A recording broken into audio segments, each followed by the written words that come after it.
രാഷ്ട്രങ്ങൾ ഇന്ത്യയുമായി കൂടുതൽ അടുക്കുമ്പോൾ അതിൽ ഭയപ്പെടുകയാണ് പാകിസ്ഥാൻ ഉൾപ്പെടെയുള്ള രാഷ്ട്രങ്ങൾ.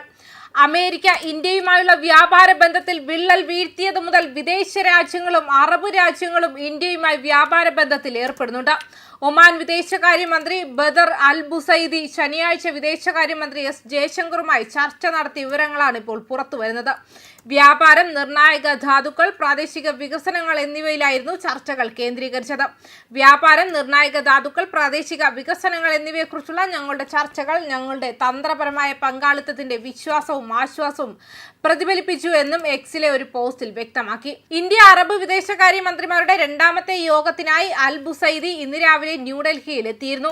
അൽ ബുസൈദിയുടെ സന്ദർശനം ഇരു രാജ്യങ്ങളും തമ്മിലുള്ള പങ്കാളിത്തം ശക്തിപ്പെടുത്തുമെന്ന് വിദേശകാര്യ മന്ത്രാലയത്തിന്റെ ഔദ്യോഗിക വക്താവ് രൺധീർ ജയ്സ്വാൾ പറഞ്ഞു.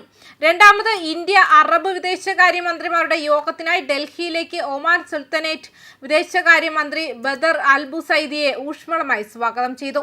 അദ്ദേഹത്തിന്റെ സന്ദർശനം ഇന്ത്യയും ഒമാനും തമ്മിലുള്ള ബഹുമുഖ തന്ത്രപരമായ പങ്കാളിത്തത്തെ കൂടുതൽ ശക്തിപ്പെടുത്തും എന്നും എക്സിലെ ഒരു പോസ്റ്റിൽ പറഞ്ഞു. ഇന്ത്യ ശനിയാഴ്ച നടക്കുന്ന രണ്ടാമത്തെ ഇന്ത്യ അറബ് വിദേശകാര്യമന്ത്രിമാരുടെ യോഗത്തിൽ ആതിഥേയത്വം വഹിക്കും. ഇന്ത്യയും UAEയും സംയുക്തമായി യോഗത്തിന് നേതൃത്വം നൽകും.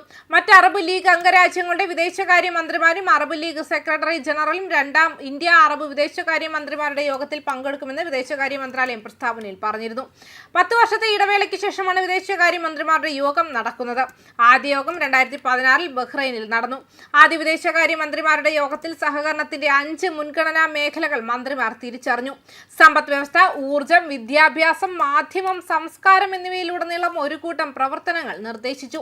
രണ്ടാമത്തെ ഇന്ത്യ അറബ് വിദേശകാര്യ മന്ത്രിമാരുടെ യോഗം നമ്മുടെ നിലവിലുള്ള സഹകരണത്തെ അടിസ്ഥാനമാക്കി ഈ പങ്കാളിത്തം വികസിപ്പിക്കുകയും ആഴത്തിലാക്കുകയും ചെയ്യുമെന്ന് പ്രതീക്ഷിക്കുന്നു. ഇന്ത്യ അറബ് വിദേശകാര്യ മന്ത്രിമാരുടെ യോഗം ഈ പങ്കാളിത്തത്തെ നയിക്കുന്ന ഏറ്റവും ഉയർന്ന സ്ഥാപന സംവിധാനമാണ്. 2002 മാർച്ചിൽ ഇന്ത്യയും ലീഗ് ഓഫ് അറബ് സ്റ്റേറ്റ്സും സംഭാഷണ പ്രക്രിയയെ സ്ഥാപനവൽക്കരിക്കുന്ന ഒരു ധാരണാപത്രത്തിൽ ഒപ്പുവെച്ചപ്പോഴാണ് ഇത് ഔപചാരികമാക്കിയത്.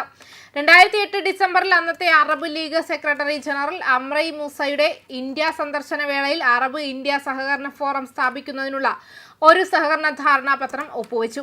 തുടർന്ന് 2013 ഘടനാപരമായ സംഘടനാ കാര്യത്തിൽ ഇത് പരിഷ്കരിച്ചു.